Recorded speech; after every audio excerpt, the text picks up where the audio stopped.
The snapping turtle is the biggest turtle species in Canada and is easily identified by its extremely large total body size and its bulky head with a short, pointed snout and hooked beak.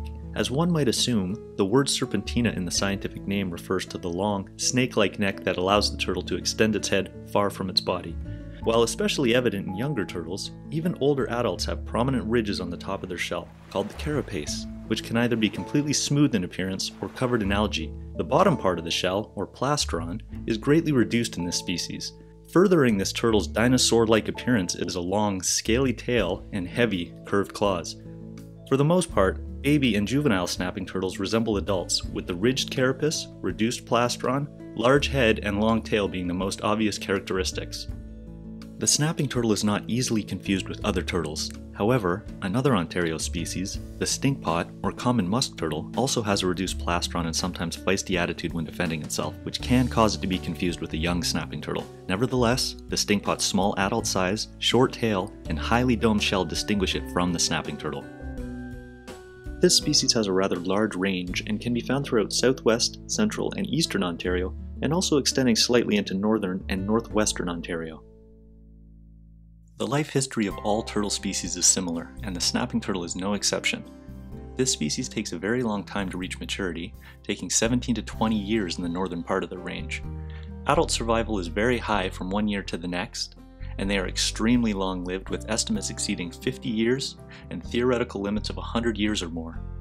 After maturity, snapping turtles lay a lot of eggs throughout their lifetime, with an average of 30 eggs or more per nest at least once every year until death. Of the thousands of eggs laid throughout the turtle's life, only 1 or 2 survive to become reproductive adults. It is for this reason that adult turtles are so important to the population, and why turtles are some of the most endangered animals on the planet. Snapping turtles are omnivorous, consuming both plant and animal matter. Juvenile turtles consume more animal matter to aid in growth. They are important scavengers and do a great service to the ecosystem by consuming dead animals. Adults especially consume much vegetation, including algae, as seen here. Snapping turtles live in a wide variety of habitats. Essentially any permanent body of water, big or small, could be home to this turtle. They seem to favor quiet ponds, lakes, and slow-moving streams with muddy bottoms and abundant vegetation.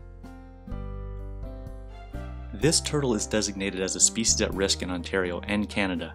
It is a species of special concern under the Species at Risk in Ontario list, as well as the Federal Species at Risk Act. The main threat to the snapping turtle is habitat destruction and alteration, especially where there are roads. As wetlands are continually filled in to build housing communities and golf courses, these turtles are either outright killed in the process or displaced to less suitable habitats where the population slowly disappears. Shoreline development restricts the turtle's ability to climb out onto land to lay its eggs. Non-stop recreation on the water is not only stressful for the turtles that make this their home, but thousands of boats zipping around needlessly cause the deaths of many snapping turtles floating near the surface due to propeller injuries as seen here. Similarly, the ever-growing network of roads crisscrossing through snapping turtle habitat have taken a huge toll, as adult females tend to cross these roads or attempt to lay their eggs on the sandy shoulders. An adult female is immeasurably valuable to the population, and they are frequently killed on these roads, both accidentally and intentionally. Illegal poaching is a significant concern because, given their life history, killing even a small number of adults for food is completely unsustainable. Poachers frequently leave baited hooks, called set lines, in the water to catch these turtles. The turtles are often left for days with a hook in its throat or stomach until the poacher comes to check the lines. Sometimes, by accident, fishermen catch a snapping turtle, and these hooks can and do sometimes cause death.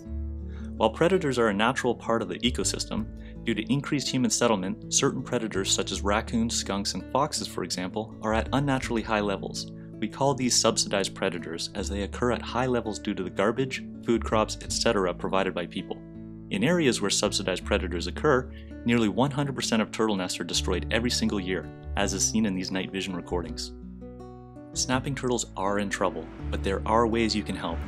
Watch for turtle crossing signs and always pay attention to what's on the road, especially during the nesting season in late spring and early summer. If you see a turtle on the road, and if it is safe to do so, pull over and help it across, always in the direction it was facing. Snapping turtles don't know you are trying to help and may try to defend itself, so avoid the head and be aware of its long reach. You can approach the turtle from behind, gently grab the turtle under the back of the shell and usher it across, or you can use an object to gently persuade the turtle. Take the opportunity to educate others about snapping turtles. A lot of myths around this species. Much research has been done, and these turtles do not deplete fish stocks or waterfowl populations, so there is no need to persecute them for this reason. They do not attack people and are extremely gentle in the water. However, they may defend themselves on land because this is where their predators are, and the reduced plastron offers little protection. Get involved wherever and whenever you can. There are organizations that work to save these animals, so check to see if you can volunteer in your area. We only get one chance to save these turtles before it is too late.